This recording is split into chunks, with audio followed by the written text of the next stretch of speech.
E aí, galera do sexto período, tudo bem com vocês? Então vamos lá, iniciar o mês de março aí com as nossas aulas e vamos dar início aí com a nossa videoaula 1, que nós vamos estar abordando o gênero textual conto. Todo mundo já sabe o que é um conto, mas nós vamos conhecer um pouquinho sobre alguns pontos importantes do conto. O objetivo do conto: compreender o gênero conto com um texto curto que pertence ao universo ficcional, considerando suas prioridades formais, com ênfase nos elementos estruturadores do enredo e nas formas como são construídos os discursos de personagem e narrador. Então, gente, o objetivo do conto, ele é o quê? Um texto curto que pertence ao universo ficcional, e ele considera propriedades formais como ênfase nos elementos estruturados do enredo e das formas como são construídos os discursos dos personagens e narradores. Então, esse é o principal objetivo do conto. Conto é uma narrativa curta que se diferencia dos romances, não apenas pelo tamanho, mas também pela sua estrutura. Há poucos personagens, nunca analisadas profundamente, há acontecimentos breves, sem grandes complicações do enredo. Há apenas um clímax, no qual a tensão da história atinge o seu auge. Então, o conto, o que é um conto? É uma narrativa curta. Ela diferencia dos romances não apenas pelo seu tamanho, mas também pela sua estrutura. Há poucos personagens, os personagens nunca são analisados profundamente, os acontecimentos breves, sem grandes complicações de enredo, e há apenas um clímax, no qual a tensão da história atinge o seu grande auge, certo? Então, o conto está bem claro o que é um conto. Entre suas principais características estão a concisão, a precisão, a densidade, a unidade de efeito ou impressão total. O conto precisa causar um efeito singular no leitor, muita excitação e emotividade. Desculpa, galera. Emotividade. Ao escritor de contos dá-se o nome de contista. O conto quase nunca é publicado isoladamente. Geralmente, ele faz parte de uma obra maior, como, por exemplo, O Conto de uma Galinha de Clarice Lispector. Faz parte do livro Laços de Família, que é um conto que, na figura, este conto, ele tirou essa parte, né, de uma galinha da Clarice Lispector. E ele faz parte desse livro, do Laços de Família. Então, entre suas principais características é a concisão, a precisão, densidade, unidade de efeito ou impressão, que ela precisa causar um efeito singular no leitor, muita emoção e excitação. Quem escreve os contos recebe o nome de contista. O conto, ele nunca é publicado isoladamente. Ele quase nunca é publicado isoladamente. Ele faz parte de uma obra maior, como, por exemplo, o conto Uma Galinha, de Clarice Lispector, que ela faz parte do Laços de Família, que é um livro da Clarice Lispector. O enredo como coluna vertebral do conto. O enredo é o fio condutor de qualquer narrativa, mostrando uma sequência de fatos, ações e elementos que vão construindo o corpo do relato. É um encadeamento de episódios que tecem a teia daquilo que está sendo narrado. No conto, o enredo funciona como uma espinha dorsal, como uma estrutura que sustenta e direciona. Nos contos que se privilegiam o enredo, podemos distinguir claramente as partes que vão se encaixando com a perfeição até chegar ao desfecho ou o deslance. Então, um enredo, ele é o fio condutor de qualquer narrativa. Ele mostra a sequência dos fatos, as ações e os elementos que vai construindo o relato, o corpo desse relato. É um encadeamento de episódios que tecem a teia daquilo que está sendo narrado. O conto, o enredo, funciona como uma espinha dorsal, com a estrutura que sustenta e direciona os contos e privilegiam o enredo. Podemos distinguir claramente as partes que vão se encaixando com perfeição até chegar ao seu desfecho ou desenlace, que é o seu desenvolvimento. Veremos então as partes que formam o enredo. A apresentação ou a introdução, a exposição, a complicação, o clímax e o desenlace, que é o desfecho da sua história. Então, isso aqui é as partes que formam, né, o conto.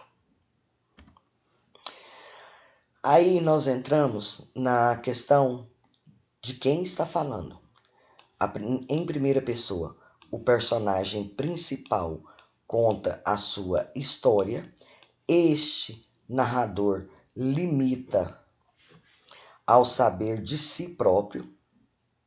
Então, na primeira pessoa, o narrador ele limita ao saber de si próprio, fala de sua própria vivência.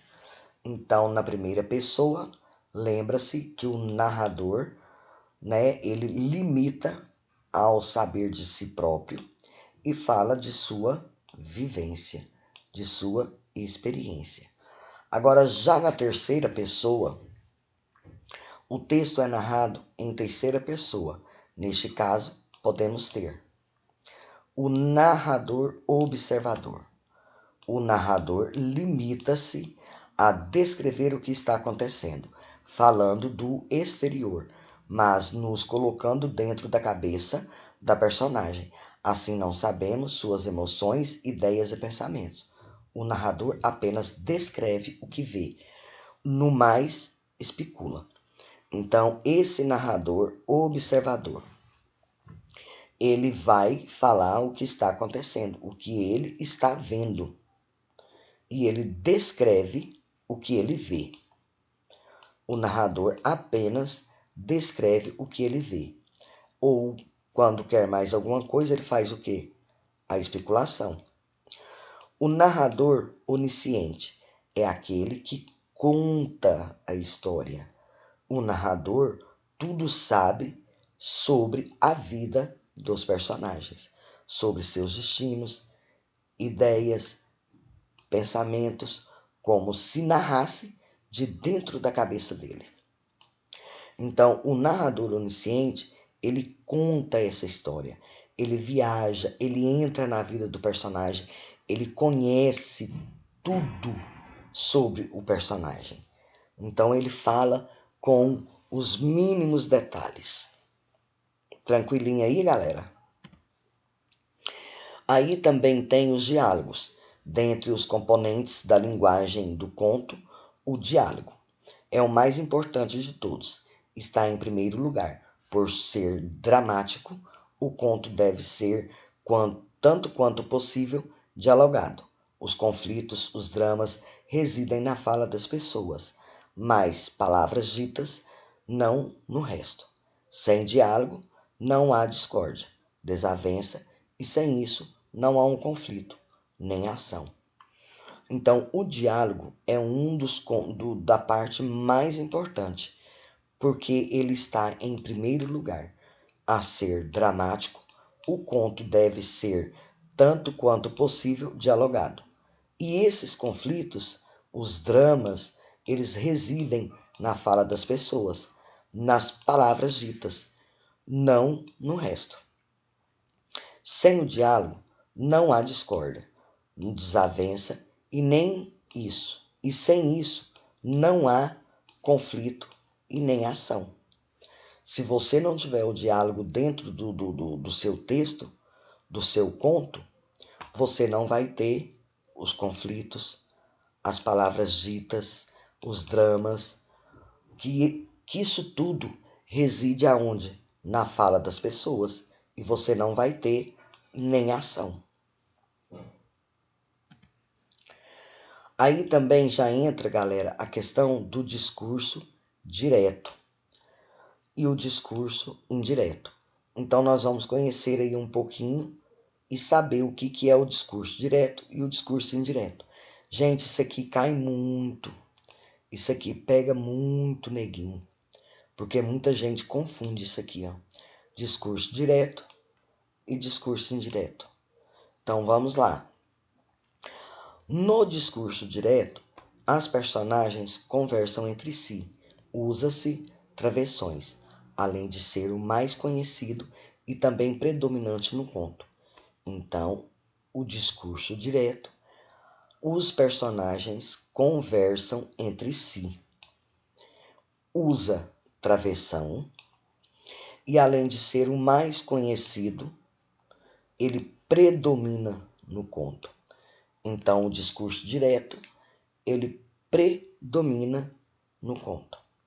O discurso indireto, quando o escritor resume a fala da personagem em forma de narrativa, sem destacá-la. Vamos dizer que a personagem conta o que aconteceu, o diálogo quase que reproduzindo-o. Então, no discurso direto, o escritor ele resume a fala do personagem de uma forma narrativa, sem destacar. Vamos dizer que a personagem conta o que aconteceu, o diálogo que se vem reproduzindo. Então vocês perceberam aí a diferença entre discurso direto e o discurso indireto. O discurso direto, os personagens falam entre si. O discurso indireto, a fala ela é resumida. Temos aí também o discurso indireto livre. É a fusão entre o autor e o personagem, a primeira e a terceira pessoa da narrativa.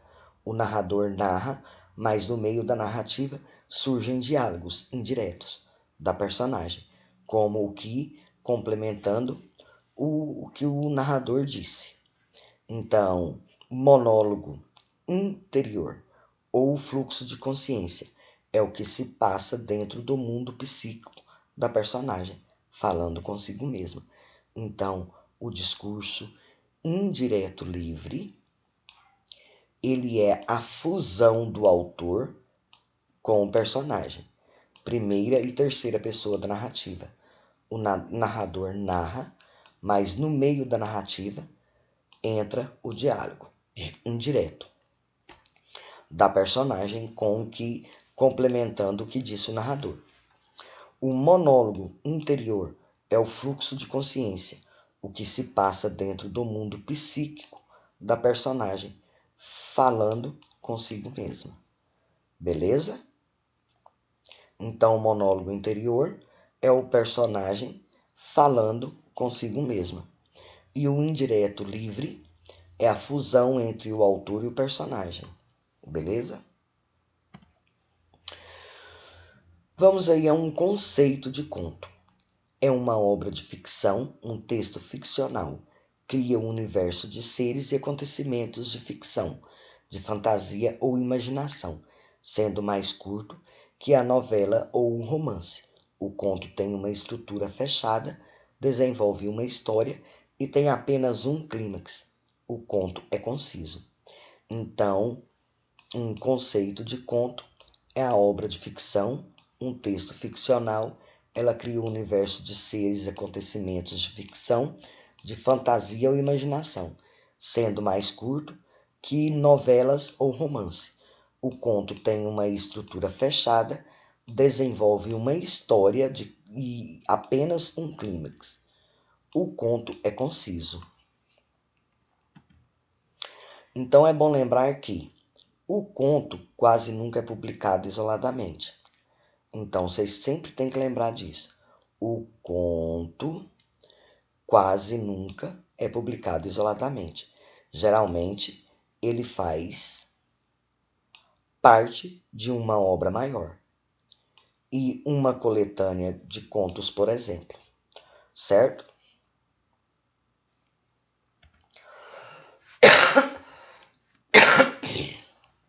Desculpa, galera. O conto clássico. Conto clássico ou conto de fadas é um gênero textual que consiste na história curta, onde os elementos imaginários se misturam e os elementos reais. Aí eu coloquei aqui para vocês, isso aqui, galera, é um conto clássico. Então eu coloquei ou conto de fadas. Eu coloquei aí para vocês alguns exemplos. Por exemplo, Chapeuzinho Vermelho, Os Três Porquinhos, Branca de Neve e Cinderela. São exemplos de contos, né, que pode ser e que todo mundo conhece. Os elementos composicionais. O narrador, quem conta a história. Isso aqui é muito importante, pessoal. Narrador, quem conta a história. Personagem, quem participa da história. Enredo, desenrolar da história. O tempo, a duração da história. O espaço, os locais em que ocorre a história. Conflito é o desafio que os personagens principais precisam para resolver, para atingir seus objetivos. Desfecho é a solução do conflito pelas ações dos personagens. O clímax é o ponto da narrativa em que a ação atinge seu momento crítico, tornando o desfecho inevitável. Então, é bom você conhecer cada um desses tópicos: narrador, personagem, enredo, tempo, espaço, conflito, desfecho e o clímax, tá? As principais características: a concisão é a linguagem clara e direta, precisão curta de duração temporal, a brevidade, uma narrativa curta e linear, a densidade, a concentrada em uma única ação, poucos personagens, ações situadas, em geral, em um só espaço. Galerinha, vocês vão estar respondendo aí as questões da apostila de 1 a 6. Qualquer coisa, estou à disposição, é só vocês me chamar pelo WhatsApp. Qualquer dúvida, tá? Pode estar me chamando lá. E um bom estudo para vocês. Não deixa de fazer as atividades. Tem muita gente que está devolvendo atividade, galerinha. Que não fez atividade ainda. Então fica ligado, fica esperto. Porque você sabe que isso aí vai te prejudicar. Então não deixa que isso aconteça. Beleza? Qualquer coisa, estou à disposição.